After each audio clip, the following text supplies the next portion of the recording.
first. Is that okay? Amen. Jeremiah 1:5 says this. Let's go over there.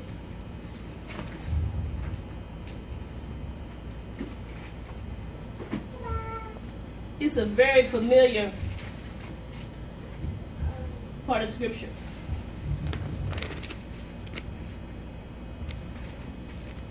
And I like to give scriptures out because where was that? Where can I find it? And so if I give it to you, you'll know where it is. How about that? Amen.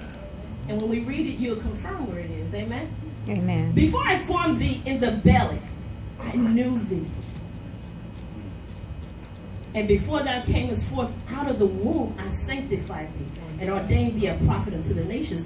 This is what the Lord is saying to Jeremiah. But how about it that the Lord has said something similar to you? So let's talk a little bit. How many of you in here have children?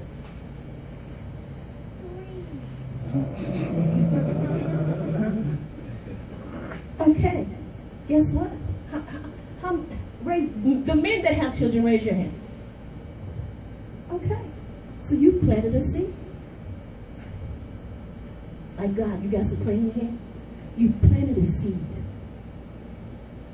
And you raised it. You gave it form. It's created in your likeness and in your image. How about after you've done all that work on that thing, it decides it don't want to perform?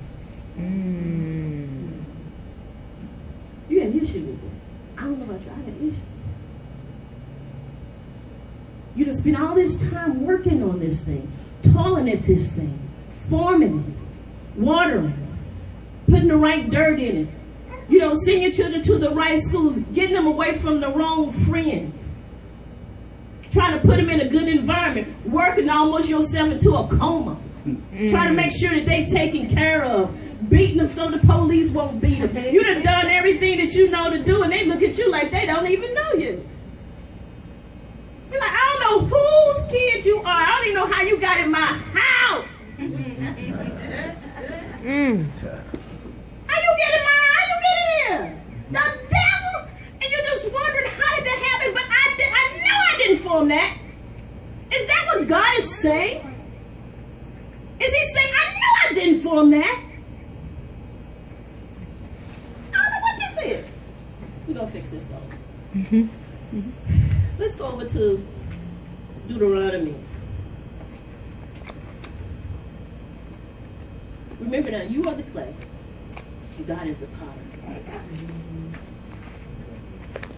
And what I want you to do is, while we're going over to Deuteronomy, I want you to think, you have this clay in your hand, I want you to think about something you want to make with it. You know, I was thinking I could make up. Oh, wait a minute. We always do this when we get one of these, right? We make a little ball, you know, we take it, we splash it.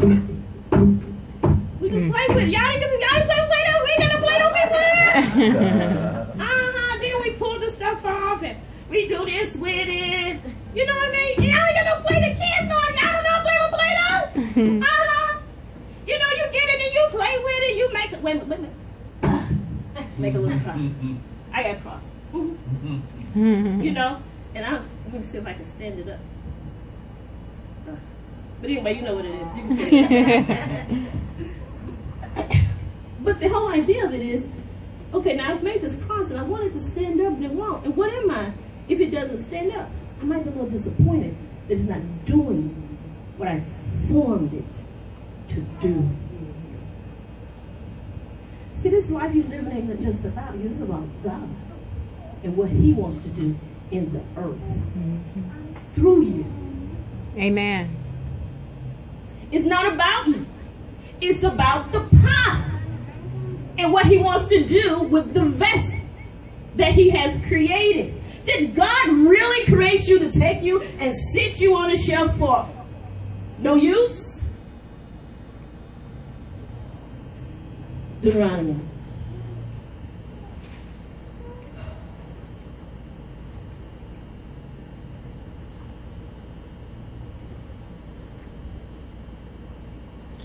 (14) 33, 34. We're going to talk a little bit. If that's okay with you. Amen.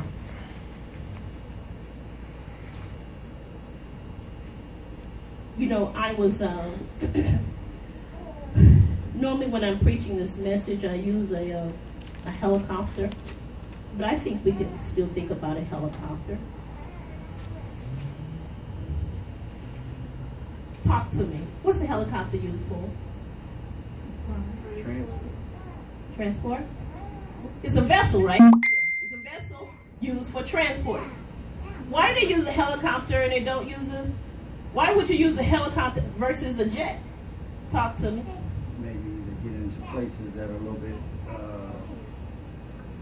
that a bigger vessel can't get into, or a bit bigger, smaller area. Right, you just need to drop down. Right. You don't have no runway. Is that right? Why would we use a jet as opposed to a helicopter? Talk to me. Speed. Speed? You make it a little faster? Okay. More people. More people? Okay. How about this? Now, before that helicopter was made, it was somebody's thought, right?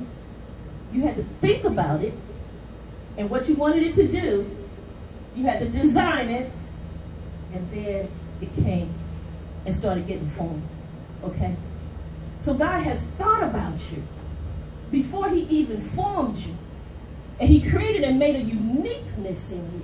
See, he don't need a jet only. He needs a jet and he needs a helicopter. Not only does he need a helicopter, he needs a ship and he needs a boat. So tell your neighbor, God needs you. God needs you. And he needs you to perform. God needs you to perform. It's critical. That's why the message coming today. It's critical that you get on track. It's critical. It's eternal. It's connected to eternity. It's not about you. It's about what God wants to do.